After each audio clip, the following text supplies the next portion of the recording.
Hello and welcome to the video. In this video I'd like to show you these goggles here. Now this is something that isn't available yet. Banggood, who actually make these things, these are Eachine EV200D goggles. We looked at the 100s a while ago. I wasn't particularly impressed by those. These are the latest and greatest version. Now they're available in a couple of different types, and I'll put the details here on the screen. You can see they're about £215 for the version without the integrated receivers, and they're about £230 with the integrated receivers as well. So they're significantly less expensive than comparable Fat Sharks. Now I've got to the point where I very rarely get FPV goggles in because having looked at lots and lots last year, it became a little bit soul destroying, and to be honest I only have a certain amount of time to spend making videos and looking at stuff and doing instructional bits and pieces, replying to questions, and doing it on technology that was fundamentally not fit for purpose wasn't great. The headline with this, for those of you that don't want to watch the entire video, is these are actually pretty good. The best non-Fat Shark goggles that I've played with over the past 12 months were actually these things here. These are the IonWay Commander V1s, and they were really nice goggles. Not perfect, but actually very good bang for the buck, and I think these are actually better. So let me very quickly go through the specs, and then I'll show you the features on this thing, try and give you an impression of what they're actually like to wear, and then give a summary at the end with kind of what's good about them, and also a couple of things to be aware of, because they're not quite perfect, but they're pretty close. So let me very quickly go through the specs. Screen resolution in these is 1280 by 720. The aspect ratio can change between 16:9 and 4:3, yay, which is something that I am very happy about. I use my Dominator HD3s for 16:9 cameras. I like 16:9 on fixed wing aircraft for FPV, and I like 4:3 when I'm flying things like quads, so I tend to use the HDOs for that. The cool thing is you can actually switch between the two in these, and that is a very, very welcome feature for me. Supports the Diopter Lenses. There are the slots here inside for those. Those are the standard Fat Shark diopters, so if you've got a set of those you can pop them in here as well. Field of view in this is about 42 degrees. That is when you're in 16:9 mode. When you go into 4:3 mode, then obviously you have black bars at each side of the image, so that field of view drops a little bit. Ipd adjustment on these is really big, bigger than on some other goggles.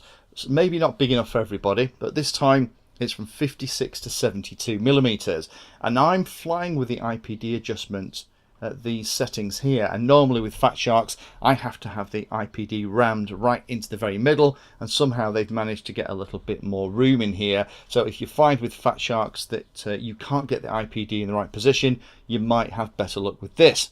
Has a HD input, supports both 2D and 3D.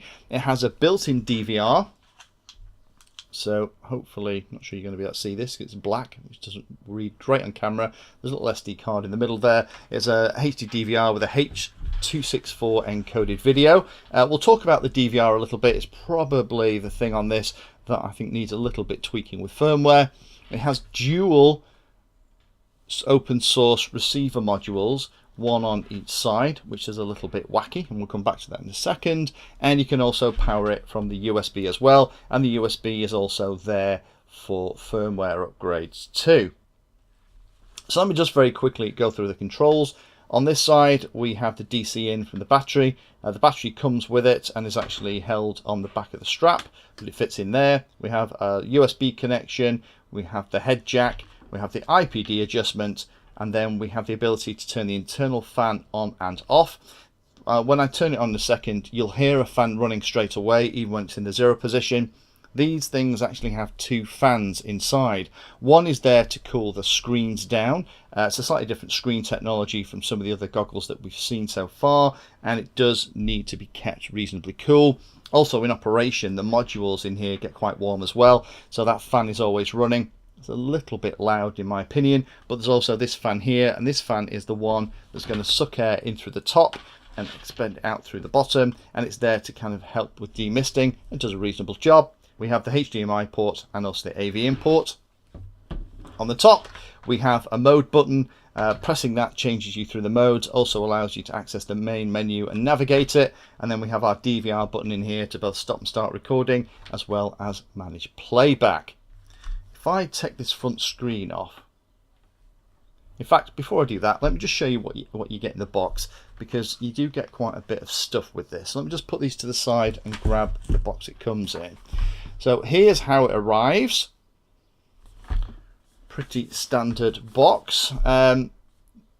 This was sent to me and lots of other people for testing. Actually, a guy called Andy RC. I know Andy very well. He only lives about half an hour away from me. Andy's also had a set of these. I'll put a link to his video down below as well.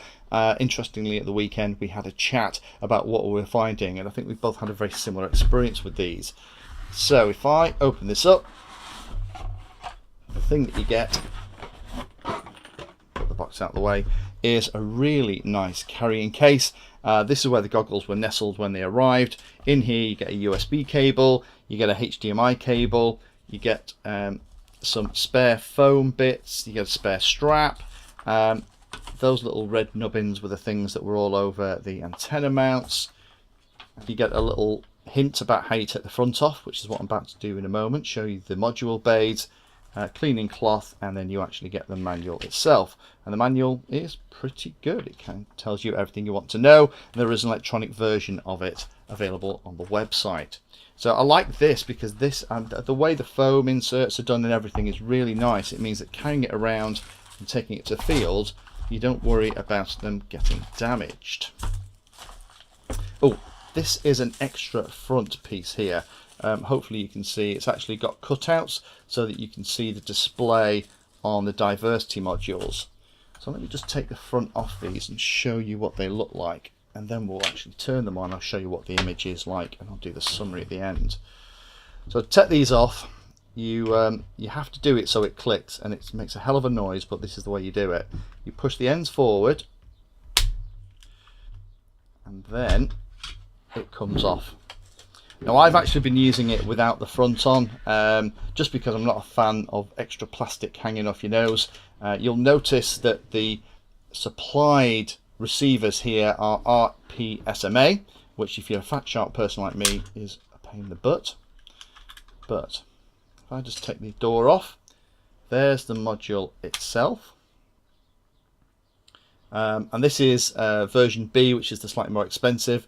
And what it does is it's actually each module is creating its own signal, and then the goggles are then trying to pick between which strong signal out of each module is the one that's going to be displayed. So I guess this is what, quadversity? Not even sure that's a word.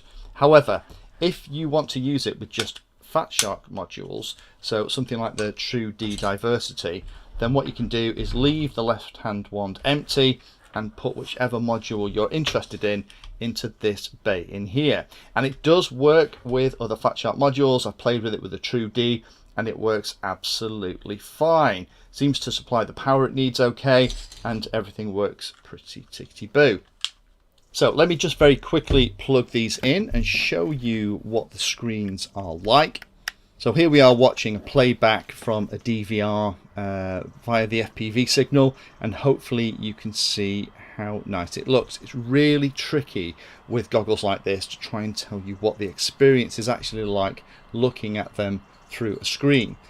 The screens are bright, very easy to see, there isn't a lot of latency, there isn't any weird kind of chromatic aberration, light splitting up or anything like that. There's no light leaks inside. It works really well. The only thing that I found is I'm really struggling to focus on the on-screen display, which is in the top of the image, which is showing me the battery status and also the channel that I'm using. And that's because at the moment the foam is slightly covering the image, or feels like it's slightly covering the image around the bridge of the nose, because I've had to move it out of the way. At the moment the plastics around the nose here is not, the recesses aren't quite big enough for my big conch, so unfortunately I've had to move things around, which means I can wear them comfortably, but the foam is slightly impinging in the image a little bit, or that's what it feels like when I'm wearing them. And I think that because of that, I'm actually not seeing the very left hand side of the image in my right eye, and I'm not seeing the very right hand part of the image in my left eye. Now my brain is figuring that out, so thank you brain for being able to process weird and wacky visual cues, but it does mean that then, because that's where the OSD lives, in the far left and far right hand side, I think that's why I'm kind of struggling to see that clearly. But if I close one eye, I can very clearly see that text. I know other people haven't had that issue. I think that's just because I've had to move the foam to where I need it. So in summary, what do I think? Well, it is nice packaging, great case for transport. It does feel like a quality set of goggles. I do like the design. These are obviously specific plastics made for this. The plastic itself in the goggles feels a little bit cheap on the top, but the way they perform is very, very good. Loads of modes, very easy to change using the mode button at the top, and I am a huge fan, and thank you Eachine for giving me a set of goggles that I don't have to worry about whether or not I'm using a 16:9 or 4:3 camera. I can use this for both. It does support the fat shark modules that we've already looked at, and I reckon that buying them without the modules installed and then just whacking a fat shark module in the side is going to be something that lots of people do. Be aware though that the way that the bay works isn't exactly the same size. My TrueD module was flopping around a little bit, so do be aware of that. You might just need to just make sure that it's nice and secure so it doesn't flop around or come loose when you're flying. The image is very clear and bright, and it's easy to focus on, and with the Ipd adjustment hopefully you'll be able to get the lenses in an array that works for your eyesight. And the reception is good. From the testing that I've been doing here, had to use adapters for all of these with the antennas on. The reception with the supplied receivers is pretty good. They're reasonably sensitive and they seem to work pretty well. Couple of things that I would just kind of call out. First of all is there isn't any RSSI detail in that image. I understand why that is, because there's actually multi RSSI values banging around and they'd have to do lots of additional stuff, and stuff would be built into the modules. But surely if you're going to go to this state of having all these things stuck out your goggles, then trying to figure that out would be a nice step. I think the majority of people are just going to wang in one of the fat shark modules in the left hand bay anyway, so that's probably a moot point. The internal fan for cooling is a bit loud. Let me just turn it on. You can hear what that looks like. I'll put it close to the mic. I'm not sure if you can hear that on the mic, but that's what it actually sounds like. So it's reasonably loud. To be honest, once you're outside and you're in a field with all the other noises, you don't really hear it, but in a quiet room like this where I'm doing the filming, it does sound pretty noisy. The DVR does need a tweak. Sometimes I'm getting audio out of sync.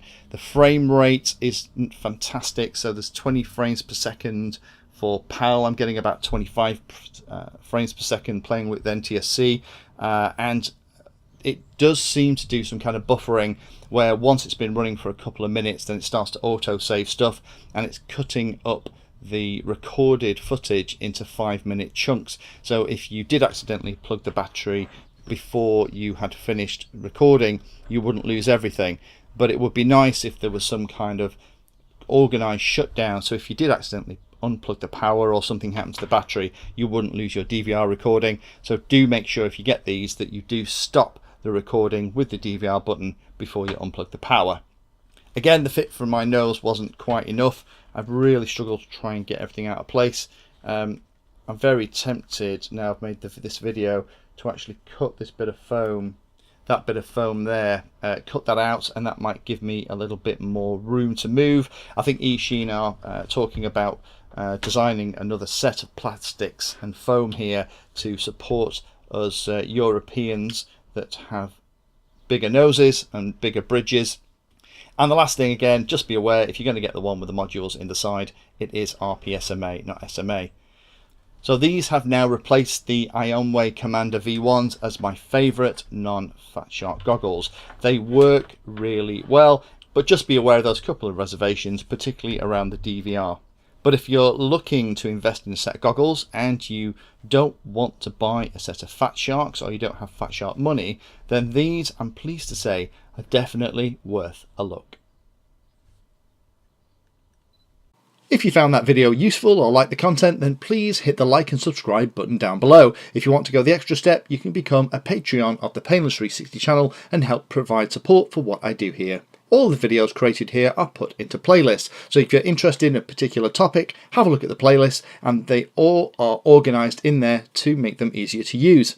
If you're not sure if there's a video for your particular problem or topic you want to know more about, then add Painless 360 to the Google search term that you're interested in, and that should find the video, article or content about the particular thing that you're interested in having a look at.